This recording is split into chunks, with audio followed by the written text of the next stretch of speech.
మండలంకు సంబంధించినటువంటి ఎలక్ట్రానిక్ మరియు print media సోదరులందరికీ కూడా నా యొక్క నమస్కారాలు అదేవిధంగా ధన్యవాదాలు కూడా తెలియజేసుకుంటున్నాను. ఈరోజు తనకల్ మండలానికి ప్రెస్ క్లబ్కి విచ్చేయడం జరిగింది. ఈ సందర్భంగా నన్ను అందరూ కూడా గౌరవించి ఆదరించి స్వాగతం పలికినందుకు పేరు పేరున అందరికీ ధన్యవాదాలు తెలియజేసుకుంటున్నాను. అదేవిధంగా నా మిత్రుడు, నా చిన్ననాటి స్నేహితుడు రాజా పరాకులవండపల్లి రాజా మన తనకల్ మండలానికి రావాలి, కాంగ్రెస్ పార్టీ అవసరం చాలా ఉంది. ఈ రెండు పార్టీలతో దాదాపు 10 సంవత్సరాల నుంచి ప్రజలందరూ కూడా విసిగిపోయినారు, కాంగ్రెస్ పార్టీని కోరుకుంటున్నారు. ఇది సరైన సమయం. మరి ఇలాంటి సందర్భంలో తనకల్ మండలానికి వచ్చి అటెండ్ అయ్యి ప్రజలను ఉద్దేశించి మాట్లాడాలని చెప్పి అడగడం జరిగింది. ఆయన అడిగిన వెంటనే మరి నేను ఈరోజు తనకల్ మండలానికి వచ్చాను. వచ్చిన తర్వాత మా మీడియా సోదరులందరూ కూడా నన్ను ఆదరించడం చాలా సంతోషం. మరొకసారి వారందరూ కూడా ధన్యవాదాలు తెలియజేస్తున్నాను. ఈరోజు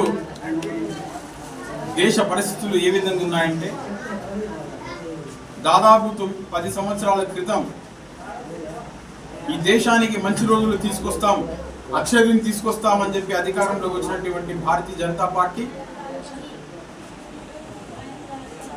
ఆనాడు కాంగ్రెస్ పార్టీ అధికారంలో ఉన్నప్పుడు పెట్రోల్ డీజిల్ ధరలు, పెట్రోల్ ధర అయితే 60 రూపాయలు, డీజిల్ ధర అయితే 50 రూపాయలు, నూనె కిలో 40 రూపాయలు. మనం కదిరి నుంచి అనంతపురానికి వెళ్ళాలంటే ఆ రోజు ఎక్స్ప్రెస్ బస్ ఎక్కితే అయ్యే ఛార్జ్ కేవలం ఆ రోజు 38 రూపాయలు.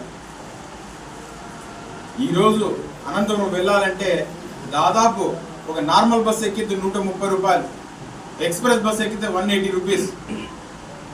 ఈరోజు పెట్రోల్ ధర 100 రూపాయలు దాటింది, డీజిల్ ధర దాదాపు 100 రూపాయలు ఉంది.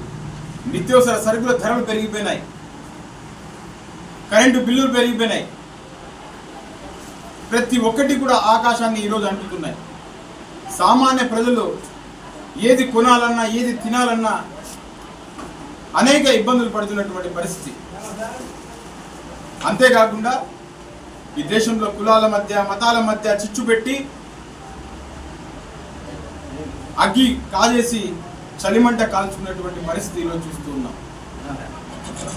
దీనికి తోడుగా ఈ దేశాన్ని అభివృద్ధి చేయకుండా మాయమాటలు చెప్పి మత పిచ్చి పెట్టించి పరిపాలన కొనసాగిస్తున్నటువంటి భారతీయ జనతా పార్టీకి తోడుగా 5 సంవత్సరాల పాటు తెలుగుదేశం పార్టీ, దాని తర్వాత 5 సంవత్సరాల పాటు జగన్మోహన్ రెడ్డి పార్టీ.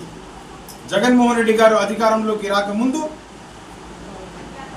ఈ రాష్ట్రానికి ప్రత్యేక హోదా చాలా అవసరం ఉంది, తెలుగుదేశం పార్టీ ప్రత్యేక హోదా తీసుకురావడం విఫలమైంది, నాకు ఒక్క అవకాశం ఇవ్వండి, కేంద్రం మెడలు వంచి ఈ రాష్ట్రానికి నేను ప్రత్యేక హోదా తీసుకువచ్చానని చెప్పి అధికారంలోకి వచ్చినటువంటి జగన్మోహన్ రెడ్డి ఈరోజు కేంద్రం మెడలు వంచడం కాదు కదా, ఆయన తలకాయ తీసుకుపోయి నరేంద్ర మోడీ పాదాలకు అంటించేటువంటి పరిస్థితులు ఈరోజు చూస్తూ ఉన్నాం. ఈ రాష్ట్రాన్ని తాకట్టు పెట్టి రాష్ట్రం అభివృద్ధి చెందకుండా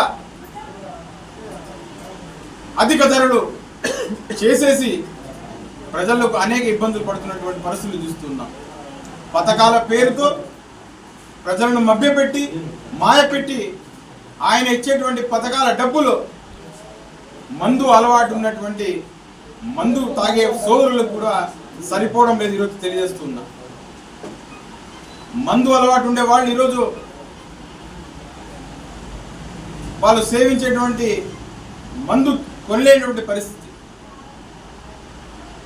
ఈ రాష్ట్రానికి ప్రత్యేక హోదా తీసుకొస్తా, స్పెషల్ స్టేటస్ తెస్తాను, అది తెస్తాను, ఇది తెస్తాను తీసుకొచ్చి చెప్పి ప్రజల్ని ఫూల్స్ చేయాలనే ఉద్దేశంతో అది మందు బాటిల్స్కి స్పెషల్ స్టేటస్ అని పేరు పెట్టాడు. ఇంకో బాటిల్కి అదే రకరకాల పేర్లు, అంటే నేను తీసుకొస్తానని చెప్పి పేర్లని ఆ మందు బాటల పేర్లకు పెట్టి ప్రజలను ఫూల్స్ చేస్తూ ఉన్నాడు.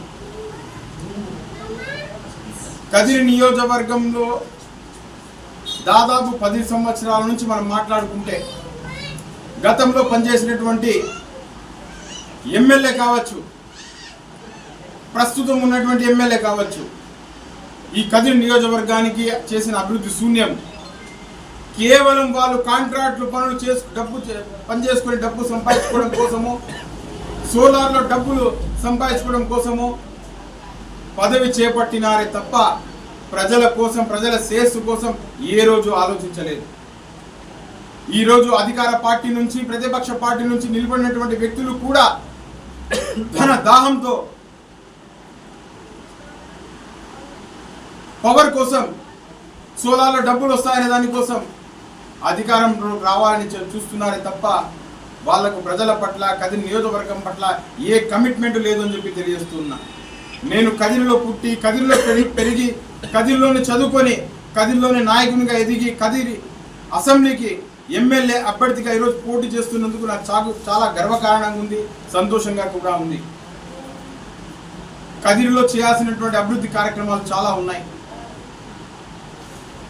అది తలగన్ను మండలానికి కావచ్చు, గాండ్లపేట మండలానికి కావచ్చు, నల్మూలపుల్కొండ మండలానికి కావచ్చు, నల్లచెరువు మండలానికి కావచ్చు, అదేవిధంగా కదిరి రూరల్ మండలానికి కావచ్చు, తలుపుల మండలానికి కావచ్చు. ప్రతి మండలానికి కూడా ప్రజలకు ఏమి అవసరాలు ఉన్నాయో ఆ అవసరాలన్నీ తీర్చే విధంగా ఒక కమిట్మెంట్తో పనిచేస్తా. కదిరి నియోజకవర్గంలో చాలామంది నిరుద్యోగులు ఉద్యోగాలు లేక మన రాష్ట్రాన్ని వదిలి వేరే రాష్ట్రాలకు, వేరే దేశాలకు వెళ్ళి భార్య బిడ్డలను వదిలివేసి జీవిస్తున్నారు.